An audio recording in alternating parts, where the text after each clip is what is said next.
Number 1 ملا علی قاری رحمۃ اللہ علیہ یہ لکھتے ہیں شرح نقایہ میں، دیکھیں اجمع الصحابۃ علی ان تراویح 20 رکعتاً، صحابہ کا اجماع ہے کہ تراویح 20 رکعت۔ ملا علی قاری رحمۃ اللہ علیہ مرقات شرح مشکات میں تراویح 20 رکعت ہے۔ بالکل اسی طرح شرح نقایہ میں دیکھیں فصار اجماع لما روى البیہقی باسناد صحیح انہم کانوا یقیمون علی عہد عمر، یا عمر کا لفظ موجود ہے، علی عہد عمر 20 رکعتاً وعلی عہد عثمان وعلی رضی اللہ عنہ، کہ صحابہ کرام حضرت عمر کے دور میں، حضرت عثمان کے دور، علی کے دور میں 20 رکعت تراویح پڑھا کرتے تھے۔ اور آگے فرماتے ہیں، اگلی حوالہ دیکھیں وبالاجماع الذی وقع فی زمان عمر، حضرت عمر کے دور میں اجماع ہو گیا تھا کس بات پہ؟ وبالاجماع الذی وقع فی زمان عمر، حضرت عمر کے دور میں 20 رکعت تراویح کا اجماع تھا۔ اس اجماع کی بنیاد پہ حضرت امام ابو حنیفہ اخذ ابو حنیفہ والنووی والشافعی واحمد والجمہور واختارہ ابن عبد البر، یہ سارے 20 رکعت تراویح کے قائل تھے۔ نمبر 3 دیکھیں حضرت امام ترمذی رحمۃ اللہ علیہ جامع ترمذی میں فرماتے ہیں وَأَكْثَرُ أَهْلِ الْعِلْمِ عَلَى مَا رُوِيَ عَنْ عَلِيٍّ وَعُمَرٍ وَغَيْرِهِمَا مِنْ أَصْحَابِ النَّبِيِّ صلی اللہ علیہ وسلم 20 رکعتاً، حضرت علی، عمر اور اکثر اہل علم سے مروی اسی طرح ہے صحابہ کرام سے بھی کہ 20 رکعت تراویح پڑھا کرتے تھے۔ بدائع الصنائع علامہ کاسانی فرماتے ہیں وَالصَّحِيحُ قَوْلُ الْعَامَّةِ لما رویہ ان عمر رضی اللہ عنہ جمع ابی بن کعب فیصلی بہم فی کل لیلۃ 20 رکعۃ ولم ینکر علیہ احد فیکون اجماع منہم علی ذلک۔ حضرت عمر رضی اللہ تعالیٰ عنہ نے ابی بن کعب کے صحابہ کو جمع کر دیا، یہ 20 رکعت تراویح پڑھاتے اور کسی ایک صحابی نے اس کا انکار نہیں کیا، تو معلوم ہوتا ہے اس پر امت کا اجماع ہے۔ حضرت امام نووی رحمۃ اللہ علیہ کتاب الاذکار میں لکھتے ہیں اعلم ان صلاۃ التراویح سنت باتفاق العلماء وہی 20 رکعتاً، علماء کا اتفاق ہے کہ تراویح سنت ہے اور 20 رکعت ہے۔ علامہ ابن عبد البر مالکی رحمۃ اللہ علیہ عمدۃ القاری میں ان کے حوالے سے نقل کیا وہو قول جمہور العلماء وبہ قال الکوفیون والشافعی واکثر الفقہاء وہو الصحیح عن ابی بن کعب من غیر خلاف من الصحابہ رضی اللہ عنہم، کہ صحابہ سے بغیر اختلاف کی یہ بات مروی ہے کہ تراویح 20 رکعت ہے۔ ابن عابدین شامی رحمۃ اللہ علیہ فتاوی شامیہ میں لکھتے ہیں وہی 20 رکعتاً وہو قول الجمہور والی عمل الناس شرقا وغرباً، 20 رکعت تراویح یہ جمہور علماء کا مسلک ہے اور مشرق اور مغرب میں امت کا عمل 20 رکعت تراویح پر ہے۔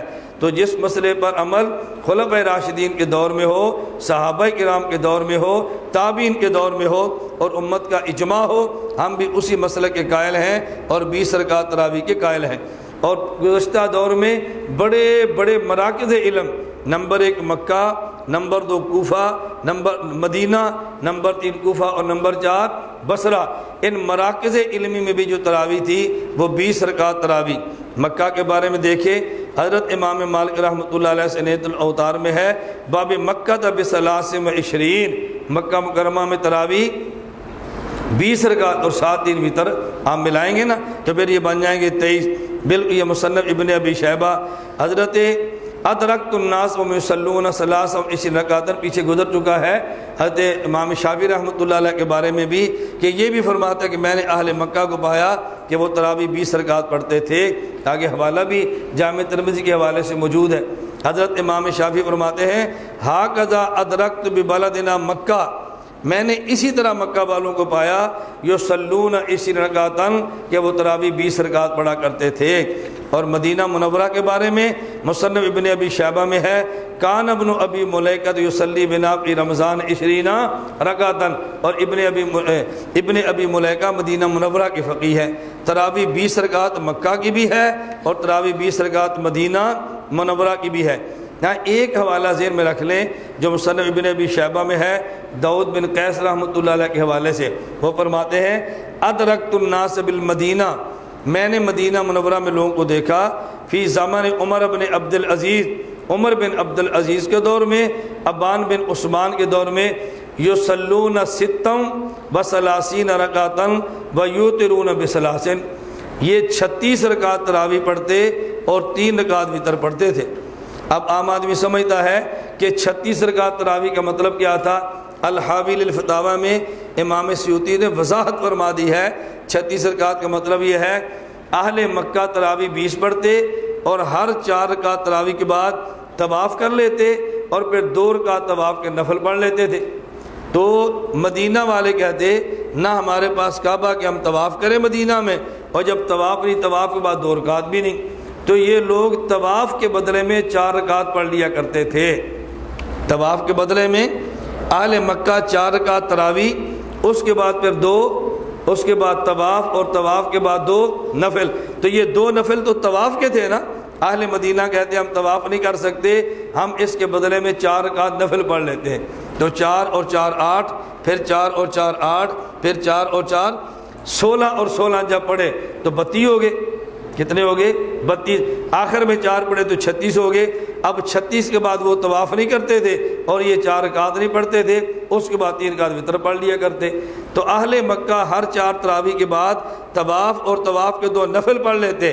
اہل مدینہ نے اس طواف کی جگہ پہ 4 رکعت تراویح پر 4 رکعت پڑھ لیتے، اور اس کو تعبیر بعد والوں نے یوں کیا کہ وہ تراویح 36 رکعت پڑھتے تھے، حالانکہ تراویح 36 نہیں تھی، تراویح 20 تھی، اور یہ باقی جو رکعت 16 تھی یہ تراویح نہیں، بلکہ اہل مکہ والوں کے طواف کے بدلے میں یہ لوگ 4 رکعت پڑھ لیا کرتے تھے۔